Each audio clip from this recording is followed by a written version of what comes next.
역사의 주관자는 하나님이시다라는 제목으로 함께 말씀을 나누도록 하겠습니다.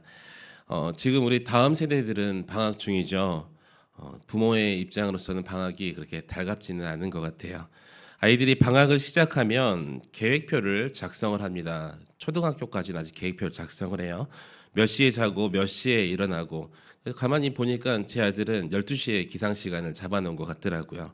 또 몇 시에 학원 가고 또 몇 시까지 게임을 하고, 이 자신이 세운 계획을 이 계획표대로 방학 동안 살아가면서 이렇게 방학을 즐기고 있는 것 같습니다. 우리도 나름대로의 계획을 세우며 살아가고 있죠. 몇 세까지는 몇 세까지는 차를 사고, 또 몇 세까지는 집을 사고, 또 몇 세 내가 은퇴해서 노년에는 이렇게 살아야지라는 계획을 세웁니다. 또 계획을 세우고 선택을 하고 또 판단을 내리면서 그 결과에 책임을 지는 삶을 살아가기 때문에 우리가 자연스럽게 내가 결정했고 또 내가 그렇게 살았고 움직였고, 그래서 내가 이 자리까지 왔다라고 말하고 또 그렇게 말하고 싶어 합니다. 그래서 인생이 잘 풀릴 때에는 하나님의 은혜이다라고 말을 하면서도 마음속 깊은 곳에서는 그래, 내가 이만큼 수고했고 내가 노력했었지, 참 수고했다, 이렇게 생각할 때가 많이 있다는 것이죠. 그런데 인생이 내 생각과 다르게 한번 다르게 흘러가기 시작하면, 단 한 번만 그 계획이 무너져 가면 우리는 금세 깨닫게 된다는 것입니다. 내가 붙들고 있었고 내가 그렇게 열심히 노력하고 믿었던 내 인생의 그 방향키가 사실은 내가 움켜쥐고 있는 것이 아니었구나라는 사실을 깨닫게 된다는 것입니다. 그제야 비로소 우리가 스스로 묻게 되죠. 도대체 나의 인생은 누가 주관하시는가? 또 역사는 누가 주관하시는가? 내 인생의 주인은 누구신가에 대해서 우리가 묻게 된다는 것입니다.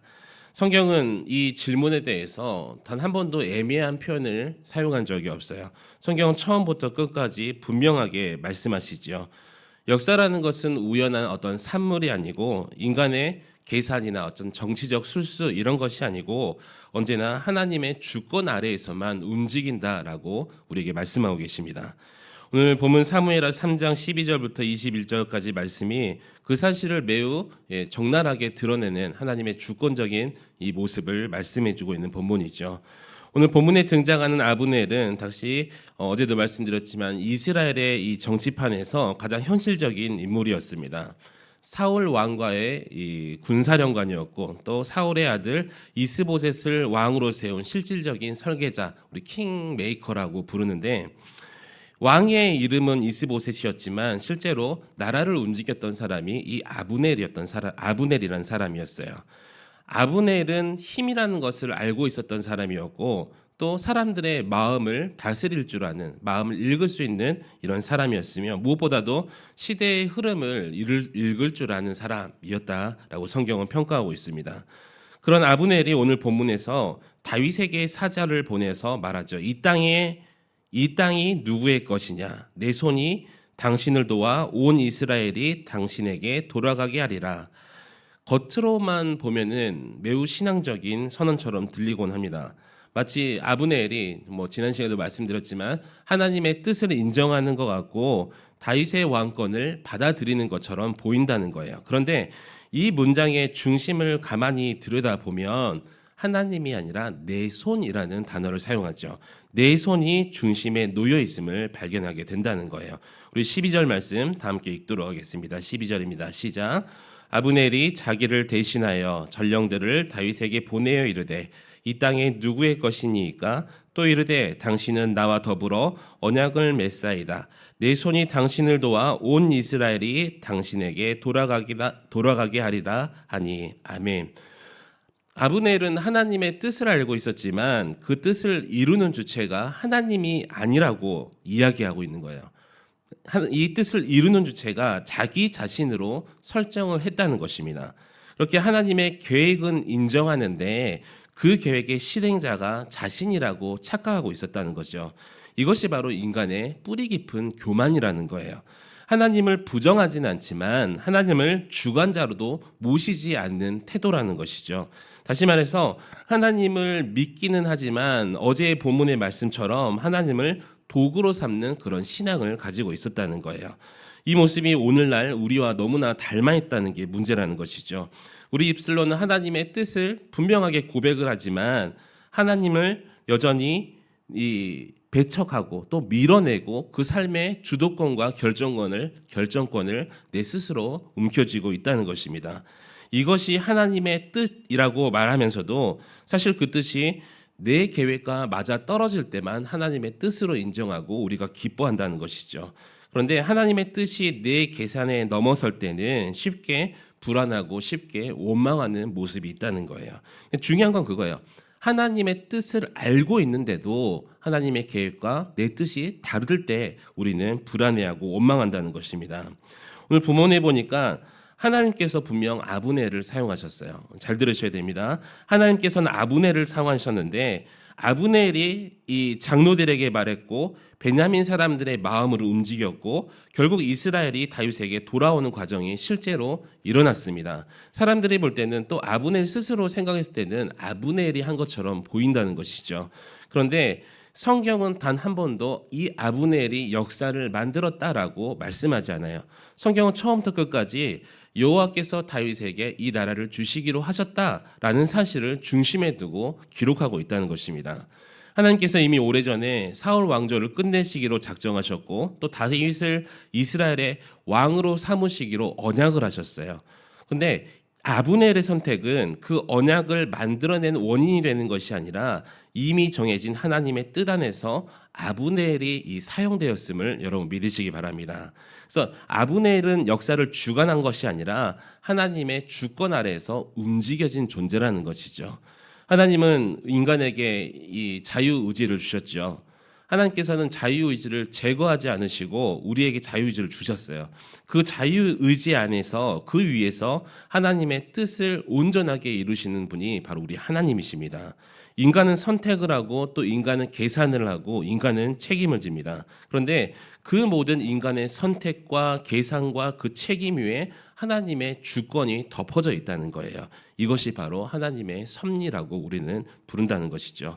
그래서 하나님의 주권을 믿는다는 것은 아무것도 하지 아니하고 손 놓고 사는 것이 아니라 오히려 말씀 가운데 그대로 내가 행동을 하되 그 결과를 하나님께 맡기는 믿음이라는 것이죠. 내가 계획하고 그 계획을 성취를 내가 계획하고 그 행동의 어떤 이 결과물이 만들어졌을 때 그 성취를 하나님께 돌리는 것이 바로 겸손이라는 것입니다. 이 아브넬의 가장 큰 비극은 무엇이냐면 하나님의 뜻을 몰랐기 때문이 아니었어요. 알고 있었지만 다윗이 왕이 되어야 된다는 사실을 분명히 알고 있었지만 이 아브넬의 비극은 하나님의 뜻을 알면서도 하나님의 자리를 비워두지 않는 데 있었다는 거예요. 끝까지 자신을 그 역사의 중심에 놓았어요. 우리도 마찬가지죠. 끝까지 우리 인생의 중심에 우리를 앞세우고 있습니다. 결국 하나님 앞에서 진정한 회개와 진정한 겸손에 이르지 못했다는 것입니다. 신앙은 단순히 하나님을 인정하는 그런 수준에 머물러서는 안 된다는 것이죠. 신앙은 하나님을 어떤 나의 인생의 좋은 자로 모시는 것이 아니라는 거예요. 참된 신앙이라는 것은 하나님을 주관자로 모시는 것임을 여러분 믿으시기 바랍니다. 그래서 하나님께서 오르시다는 사실을 우리는 늘 인정해야 돼요. 하나님께서 하시는 것은 늘 선하시다. 내가 이해가 가지 않아도 이해하지 못해도 내가 손해를 보는 것 같아도 하나님이 선하시고 옳다는 것을 늘 고백하면서 그렇게 살아갈 수 있는 저와 여러분이 되시기를 우리 주님의 이름으로 간절히 축원합니다. 우리는 하나님께 자주 이렇게 질문하죠. 하나님 왜입니까? 왜 이렇게 해야 됩니까? 왜 이런 말씀을 저에게 주셨습니까? 이 질문 자체가 사실은 뭐 나쁘거나 죄스러운 게 아니에요. 하지만 우리의 마음속에 그 질문 뒤에 이어지는 또 다른 질문이 있죠. 그래도 내 생각이 더 옳은 것 같습니다. 이 길이 방향이 더 낫지 않겠습니까? 이런 이 질문들이 우리 마음속에 자리 잡고 있다면 이미 우리는 하나님의 주권을 포기한 상태, 하나님의 주권을 거부한 자라는 것입니다. 사랑하는 성도 여러분, 말씀 앞에서 여러분 정직해지시기를 축복합니다. 나는 과연 내 인생의 역사를 하나님께 맡기고 싶어 하는가? 또 하나님 말씀에 나를 맡기고 싶어 하는가? 많은 사명들을 우리에게 주시지만 우리는 아멘 하면서도 그 사명이 나에게 돌아오지 않기를, 특별히 저는 그렇게 많이 생각을 해봤어요. 전도를 해야 되는데 어떤 하나님 주신 사명을 감당을 해야 되는데 내가 아멘 열심히 하겠습니다. 뭐 작정을 하고 이렇게 하면서도 실제적으로 내 마음 그 깊은 곳에 또 다른 이야기를 하나님 왜입니까? 하나님 이게 내 생각이 더 옳은 것 같은데 나는 몇 년 뒤에 어떤 시점에서 하는 게 더 맞는 것 같습니다. 이런 질문들이 끊임없이 하나님 앞에 우리가 드려지고 있다는 것이죠. 그래서 오늘 말씀을 통해서 하나님을 내 인생의 계산 속에 끌어들여서 하나님을 좋은 자로 내가 삼고 있는가 우리가 스스로 물어봐야 될 줄 믿습니다. 여러분 분명히 기억해야 될 것은 하나님께서는 지금도 역사를 다스리고 계신다는 거예요. 국가의 어떤 흥망성쇠도 우리 교회의 앞날도 여러분의 가정의 미래도 우리 개인적인 인생도 결코 우연처럼 흘러가게 만드시지 않는다는 거예요. 하나님의 손에서 벗어난 사건은 단 한 건의 사건도 없음을 여러분 기억하시기 바랍니다. 그래서 우리가 뭐 우연히 어떻게 일어난 일 이렇게 말하지만 이 성경적으로 우연이라는 것은 우리는 모르지만 하나님께서 계획하신 그 일이라는 것이죠. 그래서 우리가 붙들어야 될 것은 단 하나인 줄 믿습니다. 역사의 주관자가 하나님이시라는 이 진리 위에서 우리가 다른 계산 또 하나님을 나의 인생의 조력자로 모시는 것이 아니라 나의 주관자가 이끄시는 대로 우리가 우리의 인생 가운데 순종을 올려놓아야 된다는 거예요. 그래서 하나님의 뜻이 보이지 않아도 순종할 수 있어야 되고요. 결과가 뭐 내 눈에 나타나지 않고 보이지 않아도 신뢰할 수 있는 믿음이 있어야 되고 하나님의 시간이 때로는 더디게 느껴질지라도 우리가 기다릴 줄 아는 믿음이 있어야 될 줄 믿습니다. 하나님은 실수하지 않으시기 때문이에요. 하나님의 때는요, 우리가 생각하는 것처럼 늦지 않으십니다. 항상 정확한 때에 하나님께서 일하십니다. 하나님 반드시 하나님의 뜻을 이루심을 여러분 믿으시기 바랍니다. 그래서 이 확신 가운데 오늘 또 이 하나님의 주권 안에 우리의 모든 것을 내려놓고 살아갈 수 있는 저와 여러분이 되시기를 우리 주님의 이름으로 간절히 축원합니다. 오늘 이 시간 함께 기도하길 원합니다. 기도하실 때 하나님 내 역사의 내 인생의 주관자가 내가 되는 것을 포기할 수 있는 은혜를 허락하여 주십시오. 이제는 내가 아니라 하나님이심을 믿음으로 고백하게 하여 주시고 내 계획과 계산을 내려놓고 하나님의 주권에 온전히 순종할 수 있는 내가 되게 해달라고 우리 주님의 이름을 한번 부르짖고 간절히 기도하시겠습니다. 주여